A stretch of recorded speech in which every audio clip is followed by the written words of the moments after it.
Welcome to another exciting episode of Doing Business Podcast.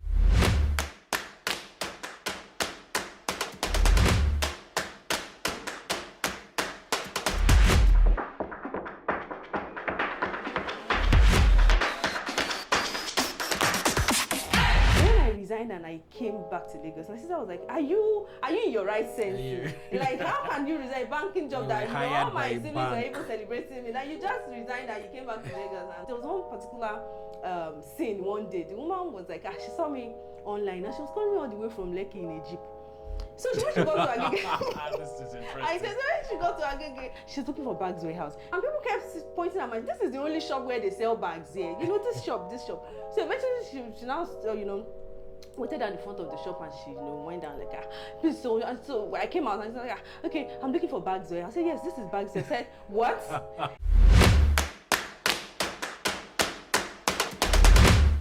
Welcome everyone to another episode of Doing Business Podcast sponsored by Fair Money Business. Today we have an amazing guest with us today.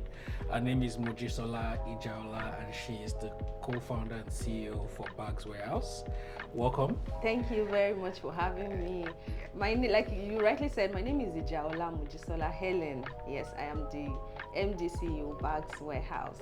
We are actually a limo merchant by business name, but our brand name is Bags Warehouse. That is what we are popularly known as, Bags Warehouse. So we do everything called female fashion accessories aside clothing. So if you talk about shoes and bags, like shoes and bags that fit for outing, that fit for sports, fit for casual, fit for, just name it. We have all of them ready for you. Then we do accessories. So we do jewelry. Also, you have bangle, chain. Just name it. Yes, sunglasses, frames. We do belts. If I just name it, every other fashion accessories aside clothing. Yes, we are your one-stop shop. Awesome. Thank you. So like I was saying, let me just take claim, and I respect anyone that does business targeted at women, especially fashion, because you need to know your fashion. Yes, so it's actually fun and interesting. Trust me. Okay. Having to do female business, you guess, because trust me, we are complicated. Unlike men, the moment they have one black shoe and one black shirt, and they are good to go. So, but for women, trust me, we are complicated like that. You have your shoes. Black is not. In fact, black is just the basic. Trust me. Right? You have Owambe. Okay, they want to wear orange. They want to wear red. The list is just endless. Same goes to handbags. Same goes to jewelries and all of that. So, trust me. It's amazing. It's fun. It's fun. Yeah. So, confession, I used to run an online shoe store. Okay. It was called footwear.com. Don't worry, you won't find it online anymore. I sold everyday male shoes and it was pretty easy. I know what to sell. Black, blue, red. I know the sizes that will go out first. Okay. Right. But I tried to apply that to women's shoes and long and short. I didn't it actually boils down to knowing your customers.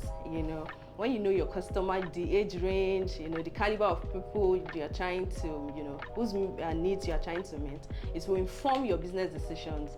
The kind of sizes you would stock, the kind of colors that that are trending, stuff like that. So it's pretty easy, and because of with the experience over time, I've been able to monitor. Okay, what is it that, and the timing also.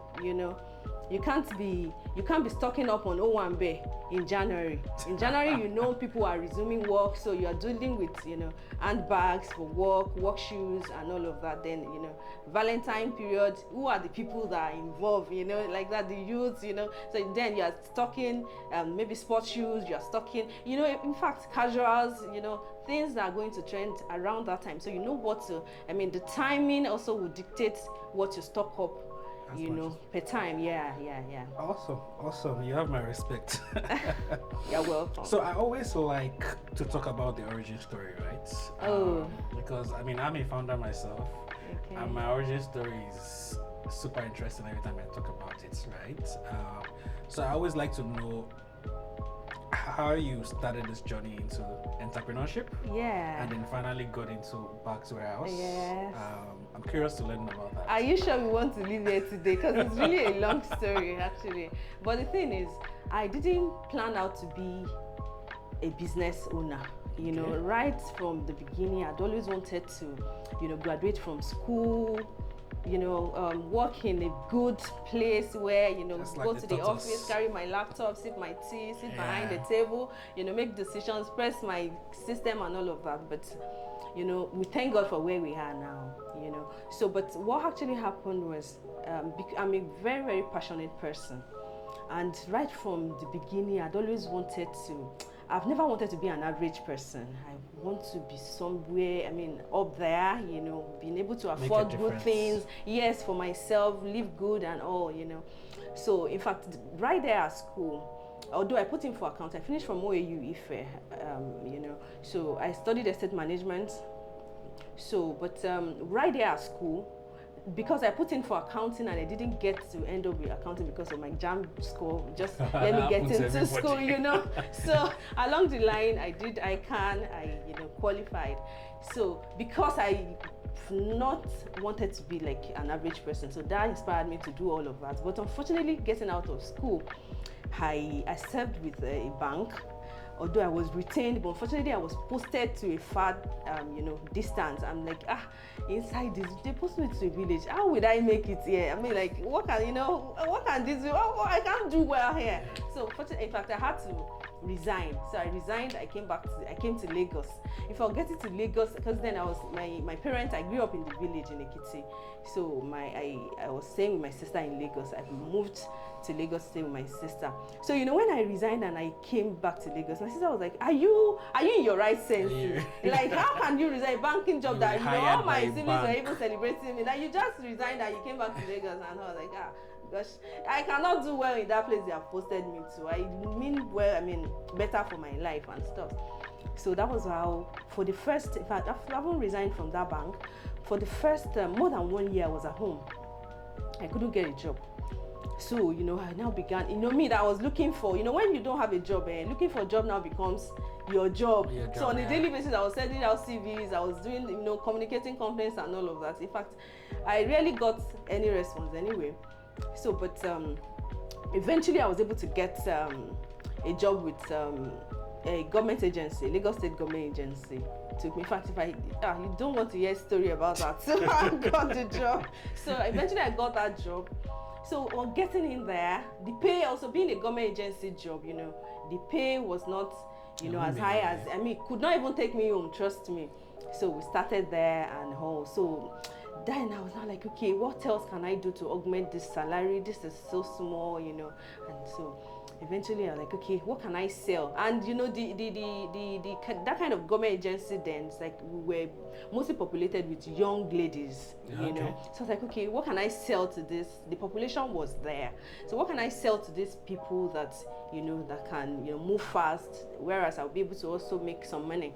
So it was corporate wares that came to mind. So I started to sell corporate. I made findings about it, and I started to sell corporate wares. So I sold that for a while. So after I was like, okay, when I had the opportunity to travel out. So when I traveled out, the intention was to stock up more corporate wares. But unfortunately, the country I went to Dubai actually. So I didn't see many of those. So I was able to see children clothing and stuff like that. So I bought a lot of, so all the money I took to invest in, coming back, I came back with children clothing. Your business model changed. I tell you, business model changed though. So when I got back to the office, me not knowing that, the environment where I was going to sell those to, the people in that environment are not, where many of us, in fact, 80% of us were single ladies. Do you get? So me coming to sell children clothing was just a no. I didn't do well in that. Trust me, I gave, in fact, I sold some, I gave out so a lot. So while I was selling that children clothing, so there are some other colleagues also who had been eyeing the corporate wares I was selling before. So I saw a number of people also came up selling it. So by the time I was going to go back to selling corporate wares, I couldn't anymore because a number of people were already doing it. So I was like, okay, what else can I sell. So that was when the idea of bags came to mind. So I now started to sell bags. I sought for bags, started to sell bags. So then I was not selling down bags in my boots, because initially I was using my fiance, my boyfriend's car, who happens to be my husband now. So it's a good thing it's your husband now. So I was using his car. So over time we were able to get my own car now. So I was selling in the boot. So the thing is, when I drive to work, and it's a government agency job, when you get to work, and fortunately I was in audit, so it is not like an everyday thing that you go to companies to do and stuff. So we have days that we don't even have to go out and all. So I just like, okay, let me leverage on those free periods. So at that time I would park my car by the roadside, in front of the office. I'll open my boot, I'll play music, So passerbys, my colleagues and all of that, they'll come around like, what are you selling? What are like, you check, okay, I'll sell. But popularly I was selling on credit, because not like they ask you to bring it, you are the one bringing it to them, and it is not expected that they had that money and they will pay cash. So I was selling just basically on credit. So, and from there to passerbys also like, can you bring it to my office? Can you? So I'll get it. So that was, creating like some kind of leads for me. So I'll go to there. So when they give me their office, okay, come to this bank at, in Yanopaja, this Gweda, that was creating like a lead for me. So that was how I started to sell that bag business. And then before but because I was selling on credit basically, so over time, like two weeks into the month, I'd already sold out, and people are still asking me for bags, they're still calling me to bring bags to do this. So, so it was basically on credit, and I couldn't go far. Yeah, there was no cash flow. So exactly. So I was like, okay, what else can how do I control this and all? So the idea of, okay, let me get a shop came to mind with the help of my husband, my fiance there. So we were able to put money together. So I got my first shop. It was a porter cabin, not even up to quarter of this place. You put those, put those porter cabin now. You put by the fence and all. So, but fortunately, it was a good location. So that was where Bags Warehouse started. So nice. So, and because I was selling only bags then, so that was what informed my name today as Bags Warehouse. So in fact, at the time I was going to put my business online, and I said Bags Warehouse. So many times when people see me online, the way I so package my business, because anytime I want to snap my bag, then you won't even know. I bought this white rug, so I'll place the item and snap it so well packaged. The branding was just out there. So by the time I post it, so when people are looking for Bags Warehouse, and I'll put my store address. So when they're looking for Bags Warehouse and they come, in fact, there was one particular scene one day. The woman was like, she saw me online, and she was calling me all the way from Lekki in Egypt. So when she got to Agege, this is interesting. I said, so when she got to Agege, I'm like, this is the address. This is unfortunate, because many times when I don't have a customer in the store, maybe after my close of business or something, I have a sales girl then that we used to stay there together. So if I don't have anything to do at the office, I will, because I'll stop selling in the car. So if you are going to buy now, you're going to come to the shop to buy, or I can bring it for you, but not on credit. So even if I'm going to take credit, I'll just take some packed payment. I won't give you the item until you have, paid fully. So when this woman did this particular scene, so the woman was coming all the way from Lekki. I was like, she's looking for Bags Warehouse. She had drove, and she what we do. Yes, so she was asking people, and people kept pointing at me. This is the only shop where they sell bags here. This shop. So eventually she now, waited at the front of the shop, and she went down like, please. So I came out and she was like, okay, I'm looking for Bags Warehouse. I said, yes, this is Bags Warehouse. I said, what? Like she now went and opened her Instagram page, like, you mean Bags? I said, yes, this is my page. And because I didn't put my face on the page then, because I was working, and you are not supposed to actually do the side business, and also my face was just not there. So I was like, yes, it is my page, it is our shop. Like, excitedly, and seeing somebody bringing a big jeep to my shop, So I was like, hi. In fact, the woman just was like, really? That's the magic of social media. I tell you. In fact, the woman just rolled up this thing, and she just drove. She didn't buy. She was looking forward to a big place, and getting there and all. So after that day, I felt so bad, and I told myself at that spot that I am going to live up to this name. That day was the turning point for me. So along the line, So when I was there for about 2 years, and when you have also the business was, thank God it was going well. So at a point I was like, let me get a better car. So that's about after put some money together. I had a conversation with my husband, like, okay, no problem. And Venza was really was the in thing then, like, like, let me get a Venza car and all, So the Sunday before we had converted the money into dollar, going to send and all. In fact, I was really so excited. I picked the color I wanted, and like that. So the Sunday preceding for us to send the money out, so we went to church, and my pastor, Reality Christian Center, he preached on eating your seed. God. My pastor what good timing. Good timing, trust me. He preached on eating your, that topic, I cannot forget, that was the turning point in my life that day. So he preached on eating your seed, and he went on and on saying, some of you that, he made mention of, tailoring business, that you that graduated from a tailoring school or something, that the sewing machine that you used to do freedom is still in your shop. That is what you're still using to sew. Whereas you are building one permanent site somewhere. That was how I used that money to go get another store in Ikeja. Let's even move forward, out, out of Agege and all. So we were able to get, an apartment in Ikeja, a 2-bedroom apartment, yeah. So in Ikeja, Olowu. So that was how we were able to get it. We renovated the place. We stocked the place up. Trust me. And within 6 months of operating from Agege and Ikeja, I was able to raise that money that it took me years to raise. So and I was even now eventually able to buy, a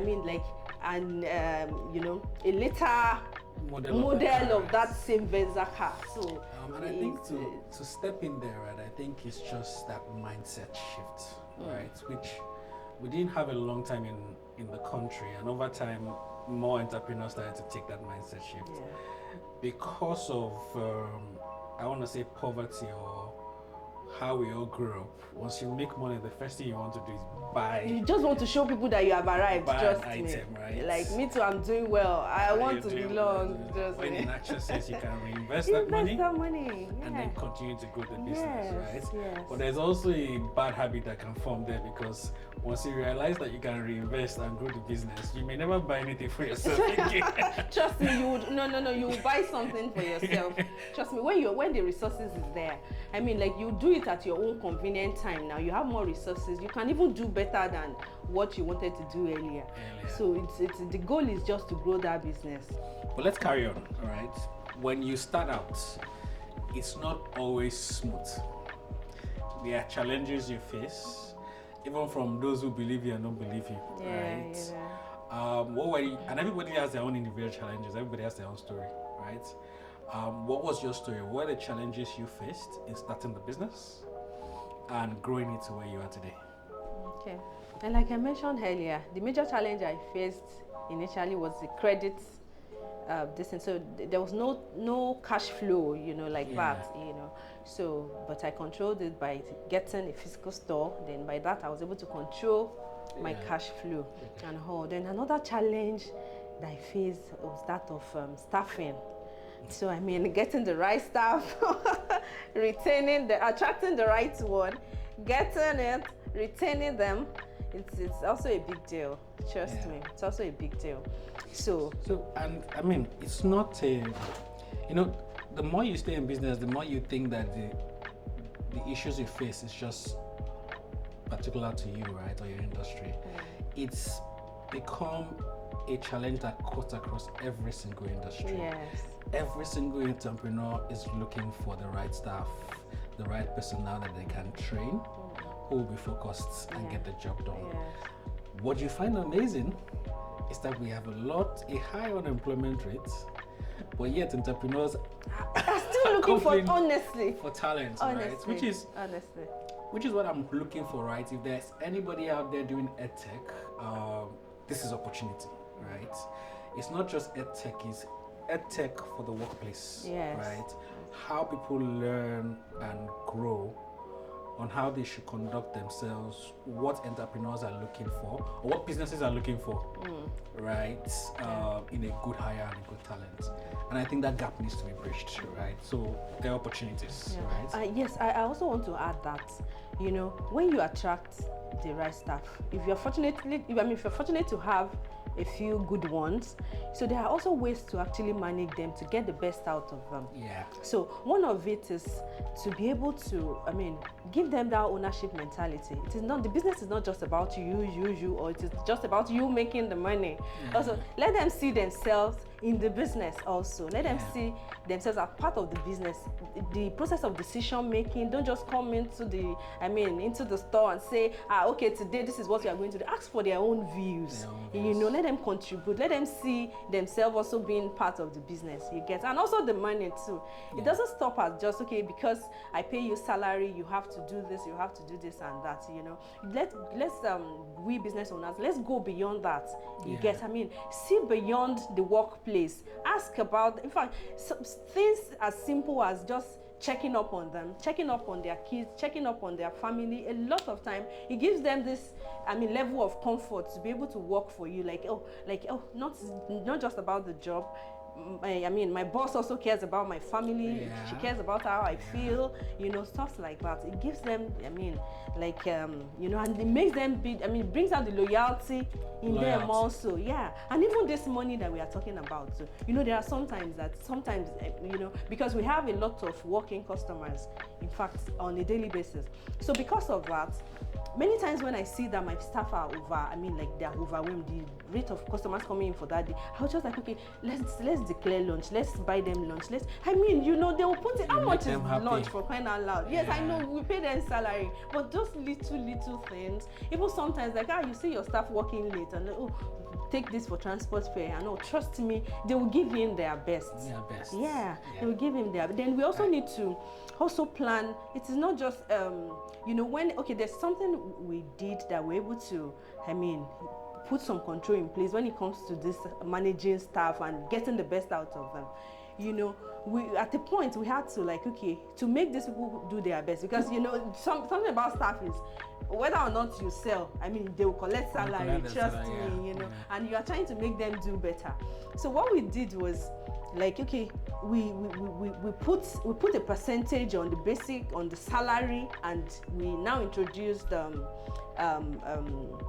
variable pay, what do you call it now?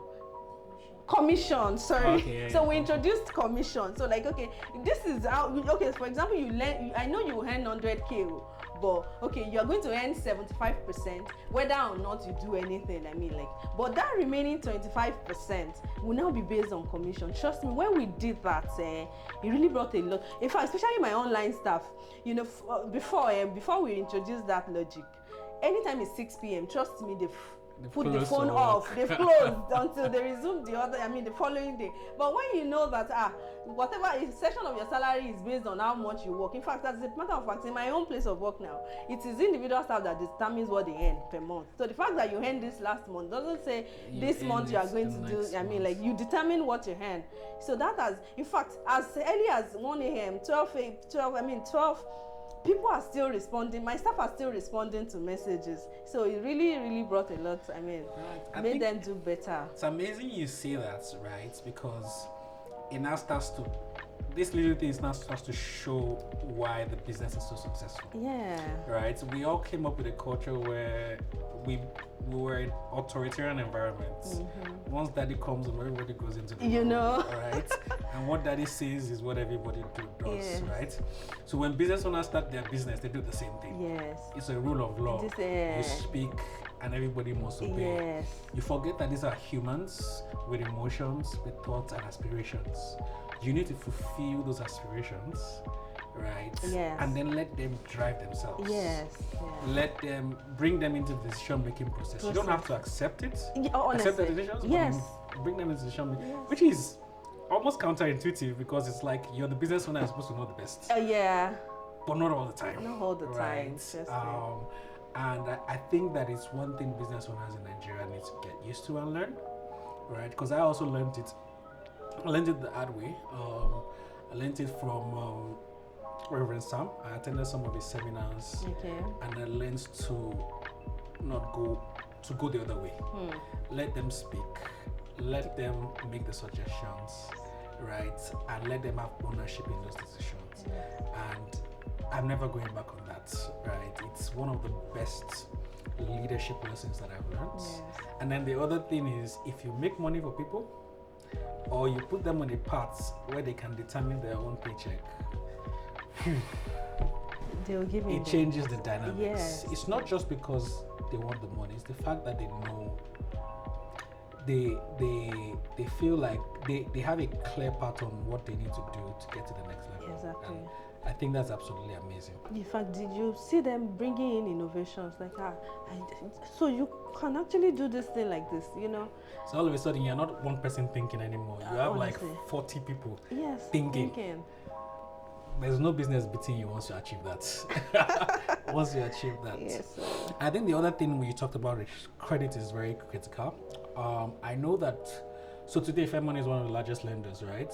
But back in the days, there were very few people who were willing to do high-risk lending, Okay. right? Credit, so my mom also used to sell clothes. In fact, that's why she left the business. Wow. Because there was just so much credit on it. And the credit is a cash flow problem, right? How does she restock, right? So when I think about it now, if she had businesses like Fairmoney back then, she would have been able to restock way faster. Yes. And keep that business line going, right? Because when you look at developed roads, they all run on credit, Yes. right? But over here, it's a lot more difficult. And then because you can't hold people responsible, I'm sure some people didn't even pay you back. Oh, honestly, Some honestly. week. But I was able to actually control it then. The way, because majority of people that I sold to were actually my staff. I mean, like, we were colleagues, then a number of people out there. So I know the payday. So I already know the payday. One, no, that's one. Then two, you know, the way you communicate it too, it goes a long way if you sell on credit. So, you know, for my fellow people, I mean, business owner who sells on credit, communication is very, very key, because it determines if they will buy again. Because if you use force and like, Kidiko, you are owing me and all of that, trust me, people will get offended, because nobody wants anybody to ask them for money. Get, but you know, tactically, in fact, that time, let me make an example.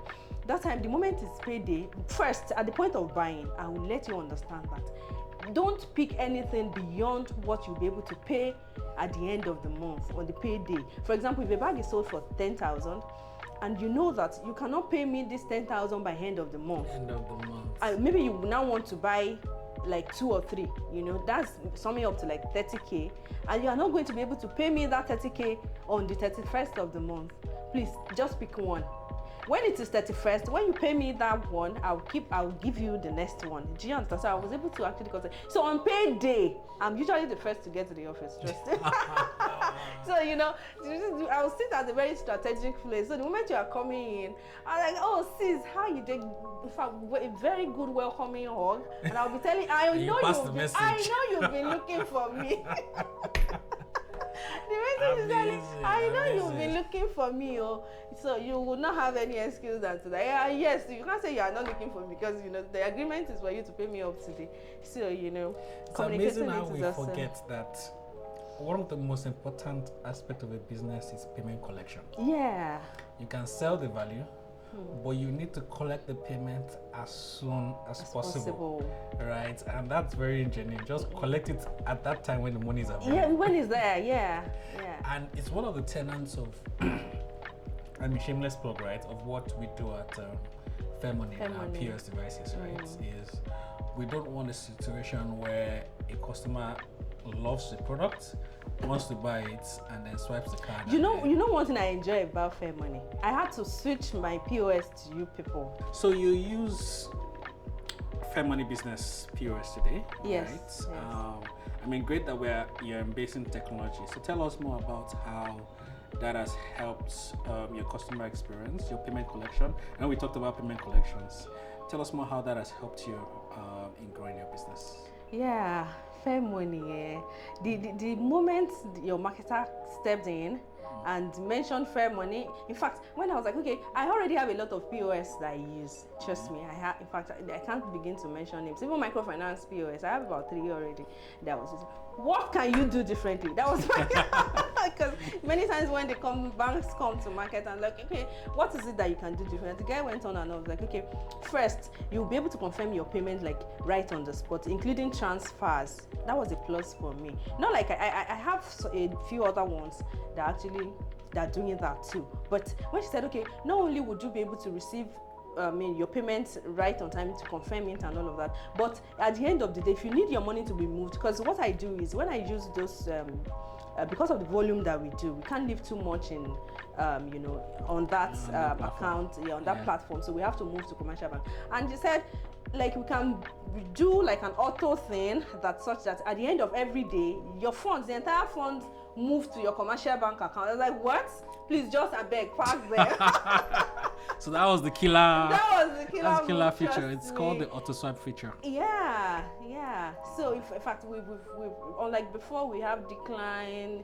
In fact, some customers will get debited maybe to more than you enter your PIN, you use your card. Enter your PIN once, but at the end of the day, you'll be debited like twice. So that gives us a lot of headache, trust me. So, but with fair money, he's been like, I just go to bed, trust me. Good job. Thank you. We love a happy customer. Yeah. And we look forward to doing better for you. And it is by design. The design was to ensure that you can capture that payment as soon as possible. Yes. That your payment collection flow is seamless. Yes. Right. And even that, you also mentioned, because the one we're using, you have to use maybe one phone number for one POS. You want, like that. So I even had to go as long as using my personal name for the business POS, which is actually not very okay. So, but with fair money also, he said, I think we have more than 3. In fact, we have up to about 4 POS from fair money, and all of them is just linking to the same account. Trust me, it is good job. It's by design. So, it's by design. It's a good one. Okay. It's a good one. Thank you very much. We're happy to be of service, and thanks for using Fair Money Business. You're welcome. And we have new products coming up very soon, so you love it. We can't wait. We can't wait. So let's talk about the business, right? Okay. We know your origin story. We know the challenges you faced, right? And I also know that you started with bags, but you've now expanded. Yes. So what's the inspiration behind that, right? What's the inspiration behind bags first? Okay. What's that inspiration behind the remaining items you've then gone to? Because now I did a bit of research and I can see that you've become like a plug for most women. Yes. Now, right? So when they're looking for that final piece of fashion item, one-stop shop to buy everything. Trust me. Like you have a party now, Owambe, you have an Owambe you're going for. Just with your Ashrebi, just come into our store. You are getting your shoes, you're getting your bags, you're getting your jewelry, you're getting your stuff. Everything. Trust me. Just like a one-stop shop. So was that the plan? What was the inspiration? Actually, in fact, what even informed our name in the first place was bags, because that time I was selling only bags. That was what I started with, but over time, like, okay, the market is there. What else can I introduce? And what are the things that goes together? The items that, that just go in cycle. Like, okay, bags. So when I settled with that bag, because I would also not advise for you to put in too much at the beginning, because you'll be overwhelmed. Trust me, it is not it's not easy. I mean, running a business, it's not easy, because you have to source for this, source for that. Get one thing right first. Yes, and get one thing right on top of it. Exactly. So that was how we started with bags. Then later on, anybody that will carry a bag will also wear a shoe. So that was how we introduced shoes. So then over time also, but what actually informed our jewelry selling was when we got this this location where we are in now. We occupy a 4-floor building now. So when we got Congratulations, by the way, that's huge. Thank you. So when we got the place, we didn't get it as first. We didn't get the entire 4 floors at the same time. We occupied the first floor first. In fact, that place was like it's. I mean, it used to be a warehouse where a pharmaceutical company used to just onboard their drugs. So that was when we took the place. It was a very big space, and I was like, I hope I've not beaten more than I could chew, you know. So at that time I was like, what else can I do? How can I participate? In fact, at a point I was looking for who we can, you know, share the space with and how initially. So, but as God will have it, the idea came, okay, if you buy bag, if you buy shoe, okay, what can you possibly, you know? That was how we like, okay, just carve a corner out for Jerry. So that was how we like, and along the line we noticed that it just, in fact, it just gel. Let me say that. so okay, awesome. So that's distribution for you. Why go somewhere else to go and buy this? You know, where you can get it all in one place. In one place, right? And I think that's the critical thing there. So congratulations on that. Thank you. So from that, so I wish that woman would come back now. It's actually one. She's one of my customers. Yeah, my very good customer now. Oh, really? Yeah. Yeah, awesome. But maybe perhaps God also used that because that day, trust me, I know I have to live up to this name. If this woman was actually looking for bags warehouse, like a warehouse, a big place, you know, but seeing this she got discouraged that I have to live up to that name. Your name had gone ahead. It was for you now to bring that reality to catch up with that honestly, brand name. Yes. That has been built. Yes. I mean that's amazing. That's amazing, right? And I did have that challenge to work in a different way, right? So the first business we built, right, was called Mobile Forms. We ran it for a few years, and at some point, based on market dynamics, we needed to evolve it into a new name, right? That was when I realized that we had actually built a very strong brand because it was so difficult for people to accept and evolve into a new brand, right? So let's wrap it up with advice. This is the Doing Business podcast. Yes. A lot of aspiring entrepreneurs or already entrepreneurs watch this, and the idea is that we learn, we share advice, we learn from each other. So you've gone on this journey. How long have you been on this journey? This is the 9th year actually. Wow. In brick and mortar. Yes. Almost a decade. Yeah. So that is 9 years of lessons. Yes. Right. So just share some few key business lessons. First, I will talk about passion. Do something that you're actually passionate about, because running business alone and running it in Nigeria, it's a different ball game. Trust me, a lot of challenges. You have the exchange rate, you have the staff, you have diesel. In fact, a lot of things would come. Low sales, you know, customers, wahala too, having to source for that item. In fact, the list is endless, trust me.